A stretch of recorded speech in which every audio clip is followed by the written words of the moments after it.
কথা বলার সুযোগ হয়েছে, তাদের কাছ থেকেও আমি কম বেশি আপনাদের প্রেস ক্লাবের চিত্র পেয়েছি।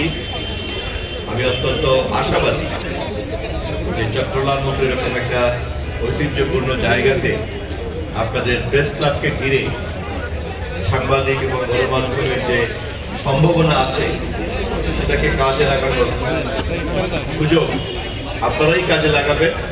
এবং আমি মনে করি আমাদের মুরব্বী আপনাদের এই চট্টগ্রামের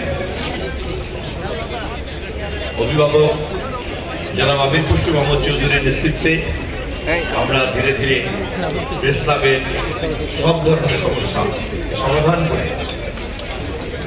যে আমাদের সরকার, দেশ নায়ক তারেক রহমানের সরকার মাত্র 15 দিন বয়স হয়েছে। আমরা ক্ষমতায় যাওয়ার আগে জনগণের কাছে অনেক প্রতিশ্রুতি করেছি এবং সেই প্রতিশ্রুতিগুলি আমাদেরকে বাস্তবায়ন করার জন্য কাজে হাত দিতে হয়েছে।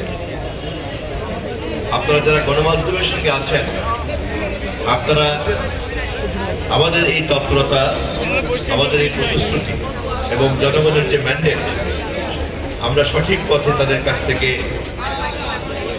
অনুমোদন পাচ্ছি কিনা এবং আমাদের কর্মকাণ্ডগুলিকে আপনারা তুলে ধরে জনগণের কাছে আমাদেরকে জবাবদিহিতার একটা কাঠামোর মধ্যে আবদ্ধ করছে।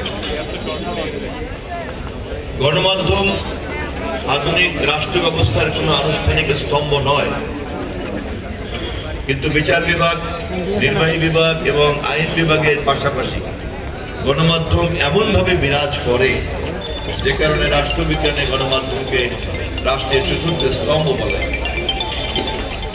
আমি অত্যন্ত সৌভাগ্যবান যে মাননীয় প্রধানমন্ত্রী এই বিষয়ে আমার উপরে আস্থা রেখেছেন দায়িত্ব পালন করেন।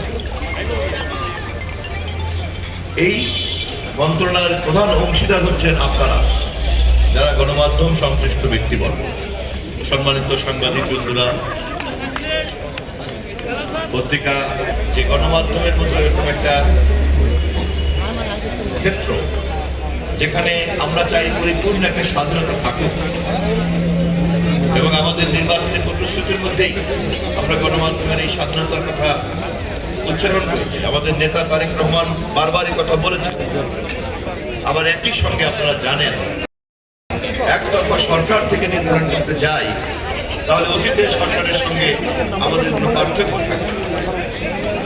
ফলে আমি স্পষ্টভাবে চট্টগ্রাম প্রেস ক্লাবের এই ইফতার মাহফিলে দাঁড়িয়ে বাংলাদেশের সকল গণমাধ্যম সংশ্লিষ্ট সম্মানিত ব্যক্তিবর্গকে জানিয়ে রাখতে চাই, আপনাদের কাছ থেকেই আমরা জানতে চাই জবাবদিহিতার সীমানা কিভাবে এবং কতটুকু নির্ধারণ করতে হবে, যা করলে পরে সর্বোচ্চ স্বাধীনতা আপনারা ভোগ করতে পারবেন। আপনাদের সর্বোচ্চ স্বাধীনতার জন্যই জবাবদিহিতার সীমানা আপনারাই নির্ধারণ করবেন। আপনাদের নির্ধারিত সেই সীমানার মধ্যে যাতে কেউ প্রবেশ করতে না পারে, কোনো গোয়েন্দা সংস্থা, কোনো ধরনের কোনো রাষ্ট্রীয় কোনো হস্তক্ষেপ অথবা রাষ্ট্র বহির্ভূত কোনো হস্তক্ষেপ যাতে গণমাধ্যমকে কোনো ধরনের বাধাগ্রস্ত করতে না পারে, সেই দায়িত্ব তথ্য মন্ত্রণালয় পালন করার জন্য প্রস্তুত আছে ইনশাআল্লাহ। অতএব অতীতের অনেক তিক্ত অভিজ্ঞতার পরে আমাদের এই অভিজ্ঞতার আলোকে আমাদেরকে ভবিষ্যতে পথ